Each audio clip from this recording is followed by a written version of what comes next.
Farmer Producer Organizations, Chapter 3, Part 7 Statutory Compliance Requirements, a vital pillar for producer companies. In the early years of farmer producer organization, as they quietly grew in the remote corners of Indian villages, a new and often confusing reality came into view. These companies, formed by farmers to sell their produce collectively, reduce costs, and increase bargaining power, were not only about farming, meeting, or marketing.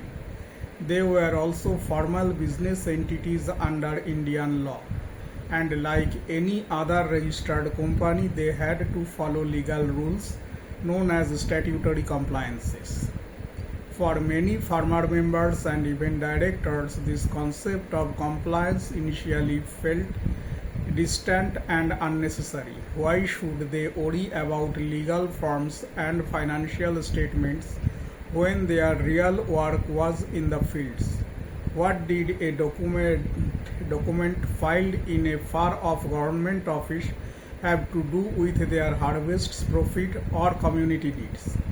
But with time, experience taught an important lesson. Compliance was not just paperwork, it was a path to being taken seriously in the world of finance, trade, and governance.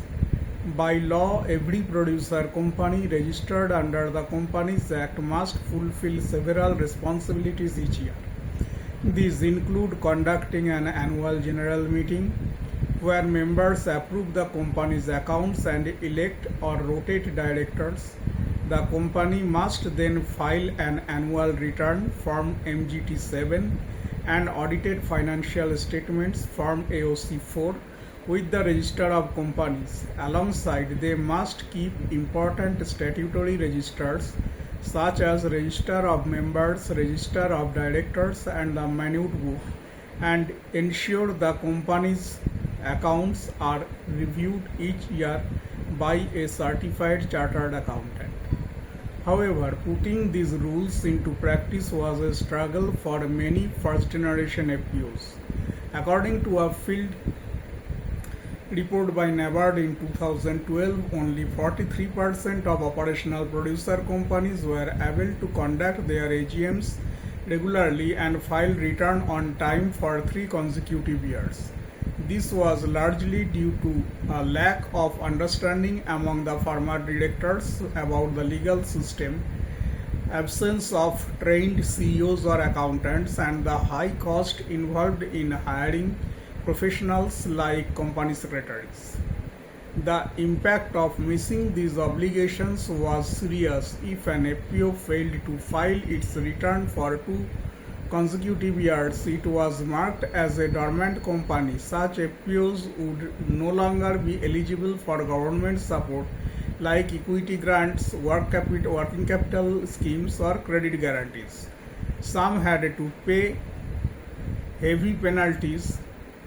A few were even deregistered entirely, which meant all the work done by the farmers went to waste.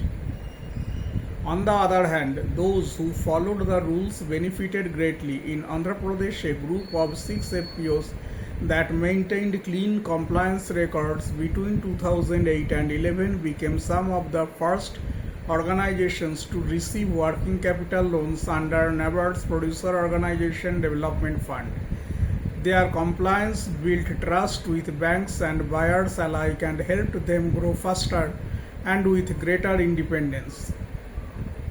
In simple words, statutory compliances is like the backbone of a producer company. It gives the organization the legal strength it needs to function smoothly, protect itself from risks, and build relationship with the wider financial and governance ecosystem. A group of farmers without compliance is seen as informal, but one that follows rules is respected like any other company. To help bridge the gap, many FPOs and cluster-based business organizations began offering training sessions, creating compliance handbooks, and even pooling legal and accounting services for compliance. These small but effective steps have helped gradually spread awareness and build a culture of compliance through, though uneven, across India's growing FPO landscape. Before concluding, let us take a look at a typical annual compliance timeline for a producer company. The annual general meeting should be held within 6 months after the financial year ends. The annual return MGT7 must be filled within 60 days of holding the AGM. The financial statement AOC4 must be filed within 30 days of the AGM. The board of directors should meet at least 4 times a year. All statutory registers like members and directors' records should be maintained continuously. An annual audit of company's accounts should be completed before the AGM. In short, those who treat compliance seriously can turn their FPO into a trustworthy, transparent and sustainable enterprise. It is not just a legal exercise, it's a step towards the real empowerment. Thank you.